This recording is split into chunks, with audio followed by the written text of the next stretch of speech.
What's up, everyone? I'm the Slasher Movie Reviewer, and here's some advice. Stay alive.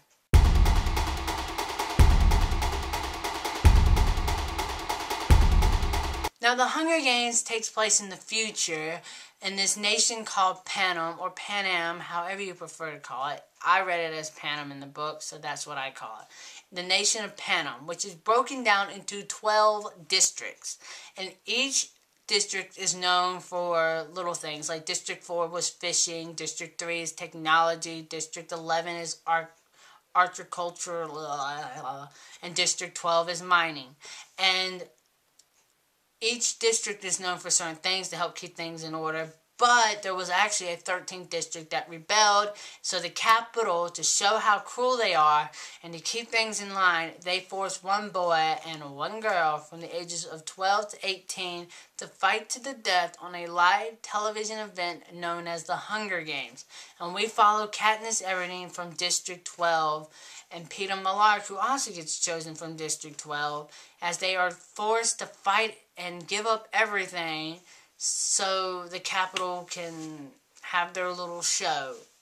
I have been really looking forward to the Hunger Games, and if you've seen my trailer reaction, which 9 out of 10 you probably have, since the feedback has been so amazing, and yes, I will marry you, and yes, we can be best friends. And I've met such amazing friends through the Hunger Games, which I like to take a moment to give a shout out to all my amazing friends over at the Hunger Games Addict YouTube vlog. You guys are awesome, and just I love this series. I'm a huge fan of the books. I've read the books. I really loved it. So I was so excited for this film.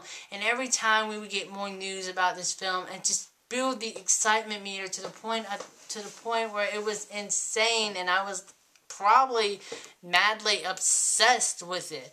So my excitement meter was, it was through the roof. And to be honest, with all this hype, the film still delivered the goods. And I'm so surprised about that, because this film was so good. And to be honest, it's probably one of the most faithful adaptations from a book to a movie I've seen. Yes, there are changes in this book. There are always changes. There are always changes when you have a book turn a movie, especially one like The Hunger Games, when so much happens. And there's so much that happens, but yet they also put a whole lot of it in there, to the point where it actually, in a sense, kind of hurt the film. The only real complaint I had with this film is that it felt rushed. It felt extremely rushed. I know for some who haven't read the books, they felt it was slow, because it's like 2 hours and 22 minutes. But for me, it was extremely, it felt a little rushed at times, especially after the very emotionally and gripping reaping sequence we had to watch. After the reaping sequence, everything was going fast. I was like, whoa, stop. I was like, stop. Like, can we slow down? Let's slow down.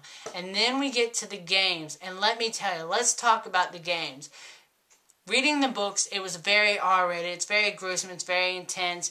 The games, of course, this movie's PG-13, so of course they watered down on the violence, but I still thought Gary Ross did a really good job at presenting at how violent these things are, and present that, yes, we got 24 tributes, and 23 of them are going to die. That's pretty scary, and yes, it is gruesome. And I absolutely loved this movie. It was so scary, so intense, and I loved it.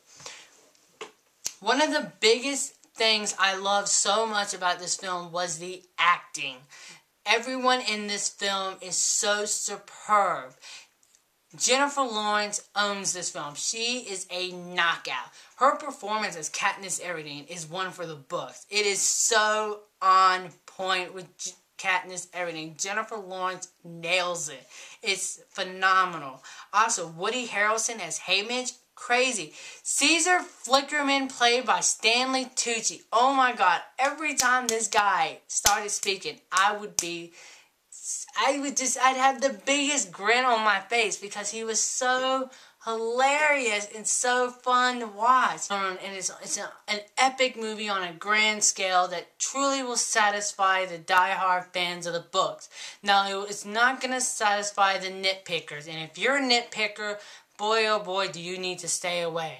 Because you're just going to be picking out, oh, where's the A-boxes? Prim doesn't give Katniss the pen, Mags does. Don't go see this film, okay, you guys? There are going to be cuts. People need to realize that. Making a book into a movie is not a simple task at hand. It takes a lot of work, okay? A lot.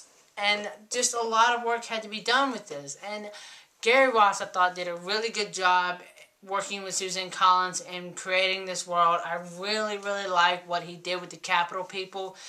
All of them look great. Another thing that I really, really love, being a huge fan of the books, I actually thought the movie did a really good job of actually playing off the book. See, the book is all told through first person, so you only know what Katniss Everdeen knows. But the movie also jumps back to like the control room where you see Senator Crane as he's like, can I get a tree? And stuff like that. I thought that stuff was really good.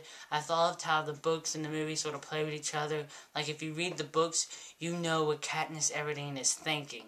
But if you don't read the books, you don't know what she's thinking inside of her head. So I highly suggest that you read the books. But if you don't read the books, you'll still really enjoy this movie. But I think if you read the books, you'll understand you'll understand what Katniss Everdeen is actually thinking, and I'm so glad that they did not use narrative, because it kind of lets the book and the movie sort of play together. And if you read the books, you sort of can like point out a few things. Yeah, a few things are not in there, but overall, I was extremely happy. So yeah, I was extremely, extremely pleased with the first film in this series. I thought it was absolutely phenomenal. I cannot wait for Catching Fire. There's so many things. Not only that, did we get to meet my favorite character in the whole series, Finnick Odair. So I'm so excited about that. So yes, I'm so excited. Really had no real complaints. It did feel a little rushed to me. I wish they had slowed down, but there's so much material in this book. It's insane. I mean, like, Susan Collins had a way of making so much happen in very little words. So it's very, very quickly, and like, when you're, especially in the games, so many days would go by, and like, so much would have happened, but in the movies, you don't have those type of levities and stuff like that to get away. Gary Ross also did add a couple of scenes into this film, that I thought were absolutely terrific, and they really were some of the strong points to this movie. Some of the scenes that they added were so good, and I love how Senator Crane he's in this film a lot more than he is in the books. I love how he added more scenes with President Snow, because see, the book's told off through first person, so Katniss Everdeen hasn't met President Snow, so she only knows what everyone else knows about President Snow. So I love how they showed how evil and how cruel President Snow really is, and I absolutely love that. As for the romance, I also loved how they I don't want to say dumbed it down, but they didn't explode it and make it something that it really is. Absolutely freaking loved this movie. This movie was phenomenal, and I cannot wait to see it again. Everyone, you should go see The Hunger Games. As a score goes, I'm going to give The Hunger Games a 4.5 out of 5. This is a perfect Kickstarter to this series. I cannot wait for Catching Fire. I absolutely love this series so much, and I hope all you guys go out and check it out, and I really hope you all really, really loved it. I mean, I can't wait to see it a fourth time. I mean, I'm so excited. So yes, so until next time, I'm the Slasher Movie Reviewer, and have a happy Hunger Games, and may the odds be ever in your favor.